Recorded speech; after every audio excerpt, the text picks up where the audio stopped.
Hello friends, welcome to VK kitchen. இன்றைக்கி நம்ம பார்க்க போகிற ரெசிபி சிக்கன் கீமா இட்லி. இந்த ரெசிபி எப்படி செய்யலான்னு பார்க்கலாம் வாங்க. அதுக்கு ஒரு பேனில் 5 டேபிள் ஸ்பூன் எண்ணெய் சேர்த்துக்கலாம்.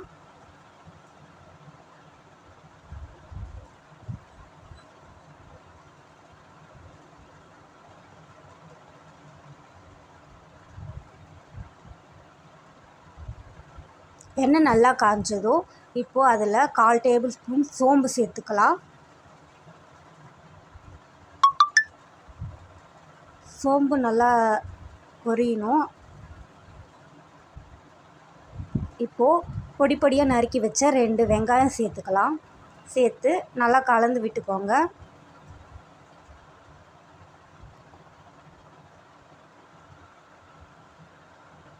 சின்ன சின்னதாக கட் பண்ணி வச்ச ஒரு பச்சை மிளகாய் சேர்த்துக்கலாம்.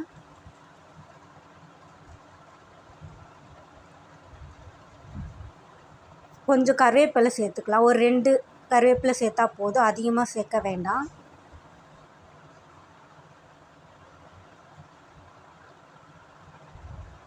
சேர்த்து நல்லா கலந்து விட்டுக்கோங்க. கொஞ்சம் கண்ணாடி பதம் வந்த பிறகு அதில் 1 டேபிள் ஸ்பூன் இஞ்சி பூண்டு பேஸ்ட்டு சேர்த்துக்கலாம். சேர்த்து நல்லா கலந்து விட்டுக்கோங்க. இஞ்சி பூண்டு பேஸ்ட்டோட பச்சை வாசனை போகிற வரைக்கும் நல்லா கலந்து விட்டுக்கோங்க. இதில் பொடி பொடியாக நறுக்கி வச்ச 2 தக்காளி சேர்த்துக்கலாம். சேர்த்து நல்லா கலந்து விட்டுக்கோங்க. தக்காளி வேகிறதுக்காக தேவையான அளவு உப்பு சேர்த்துக்கலாம். உப்பு சேர்த்து நல்லா கலந்து விட்டுக்கோங்க.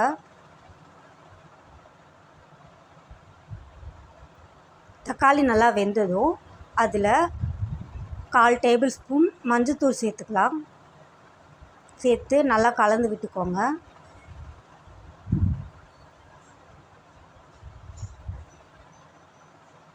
இப்போது இதில் 1 டேபிள் ஸ்பூன் கரம் மசாலா சேர்த்துக்கலாம். 1/2 டேபிள் ஸ்பூன் குழம்பு சில்லி பவுடர் சேர்த்துக்கலாம்.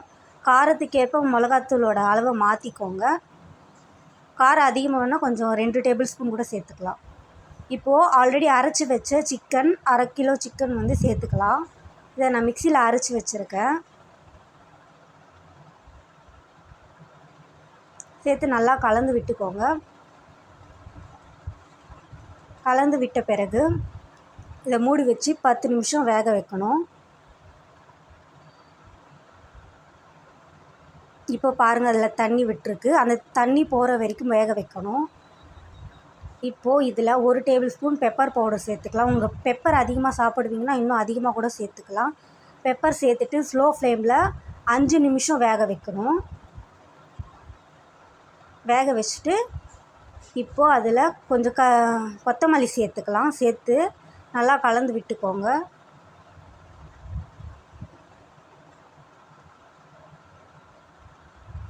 இப்போது சிக்கன் கீமா ரெடி ஆகிடுச்சு. இப்போது இட்லி தட்டில் எண்ணெய் ஊற்றி வச்சுருக்கோம். ஆல்ரெடி எண்ணெய் தடவி வச்சுருக்கோம். அதில் கொஞ்சம் மாவு சேர்த்துக்கிட்டு கொஞ்சமாக சேர்த்துக்கணும், அதிகமாக சேர்த்துக்கக்கூடாது. 1 டேபிள் ஸ்பூன் சிக்கன் கீமாவை அதில் ஒரு குழியிலையும் சேர்த்துக்கலாம்.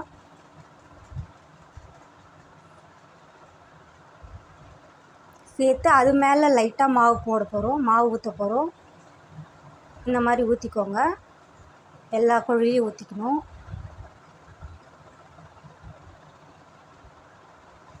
ஊற்றி இட்லி குண்டாவில் வச்சு வேக வச்சுக்கலாம். சுவையான chicken keema idli ready. Try பண்ணி பாருங்கள். உங்கள் வீட்டு கிட்ஸுக்கு ரொம்ப பிடிக்கும். ட்ரை பண்ணி பார்த்துட்டு கமெண்ட் பண்ணுங்கள். இந்த வீடியோ பிடிச்சிருந்தால் லைக் பண்ணுங்கள், ஷேர் பண்ணுங்கள், சப்ஸ்கிரைப் பண்ணுங்கள். தேங்க்ஸ் ஃபார் வாட்சிங்.